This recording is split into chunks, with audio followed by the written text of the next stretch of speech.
Today we will go over how to invest for beginners. 2020 has probably been the weirdest year that I've invested in ever since I started investing many moons ago. Now, I gotta say, I feel sorry for those new investors out there who are just getting into the stock market, because it's very hard to navigate these dodgy waters if you do not know what you are doing. But that's the reason why I'm making this video. I want to provide a framework that is gonna help you steer through these, let's just say, interesting times and not get burns. Now, it's not gonna make you an investing genius in one video, but what it will do is get you on the right pathway to investing well during volatile times. I'm going to share with you 5 tips that I use. Buffett users, the best investors use them to beat other investors and win long term. Let's get straight into it. One of the things that is going to be separating the average investors from the quality investors during these times is those who can handle emotions. Okay, here's an analogy. Jordan Peterson advises that we be the reliable ones at a relative's funeral. It's important that we take that advice further, and we relate it to investing, particularly investing in and after a market crash. You say this is the mindset then 90% of investors take on when they see their stocks go up. They feel very happy. They go tell their friends at the bar how much money they've made. They check their stocks weekly, if not daily. Their emotions are all caught up in the ups and downs of the stock market. However, the small percent of investors that do the best are the ones who do the opposite of what those guys do. The investors that win are actually happy when their stocks go down, because it means it's gotten cheaper, so they can buy more at a cheap price. Over the long term, they know the cheaper the price that they buy into stocks, the higher their returns will be. It's because of this exact concept that Buffett says you're dealing with a lot of silly people in the marketplace.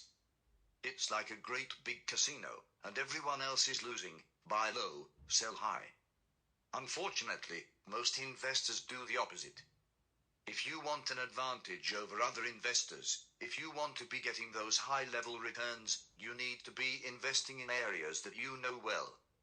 So what I recommend is you take a step back, and you assess the areas that you do know are okay. If you're a young guy, it might be gaming, artificial intelligence, social media, some type of technology business. If you're older, your advantage might be in businesses that are more mature, perhaps hospitality, travel, wine, food, something along that nature. Buffett, he only sticks to those more mature business models that he knows well, the likes of See's Candy, which sells sweet products. That business model has been around for ages. And Buffett understands that, or the likes of insurance, which Buffett put many hours into getting his head around, he knows that game so well that he can pick the companies that are good investments. And you should be doing the exact same thing as Buffett's. As I say, if you're young and you like gaming, well, you probably have a better idea than most of what companies that are going to lead in the future, and what industries will take off.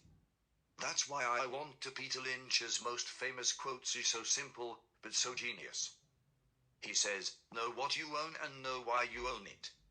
You see, most investors, they want to make money in every industry. They want to talk at the bar to their friends about all of the companies that they own. But rarely do they stick to the industries that they know well.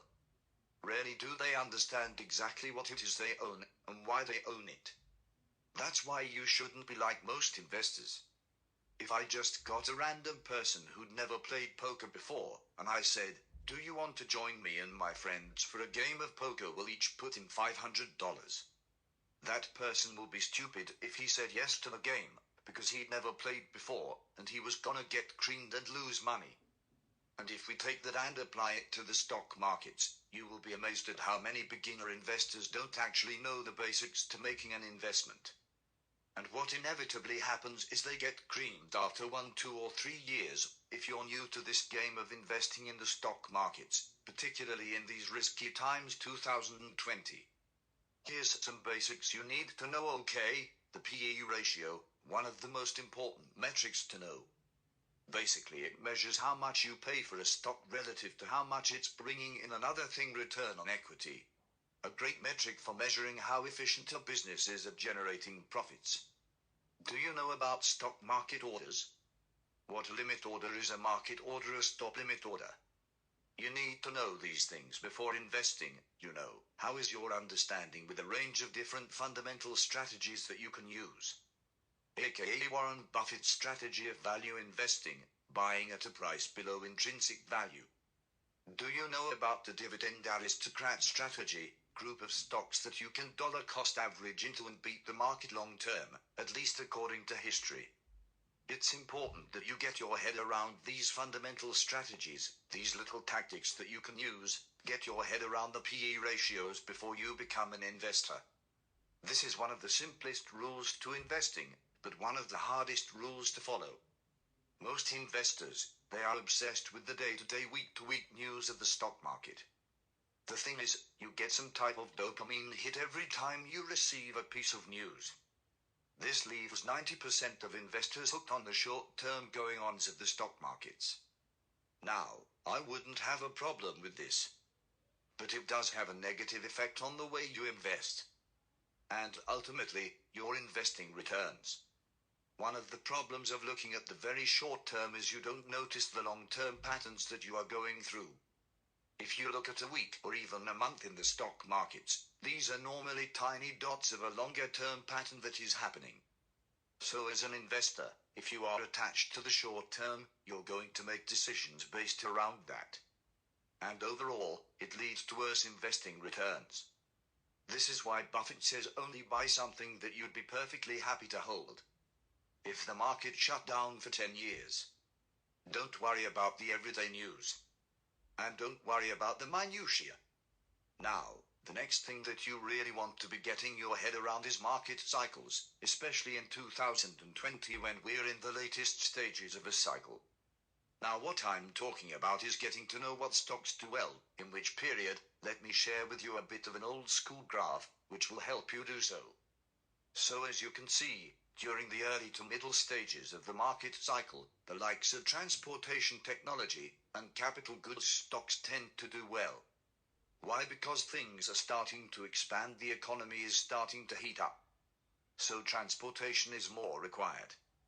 Technology stocks are normally selling for a song during these times, and they can take off big, aka if you invested in Netflix, Tesla, Amazon 10 years ago was the time to do so, just when the market was starting to heat up.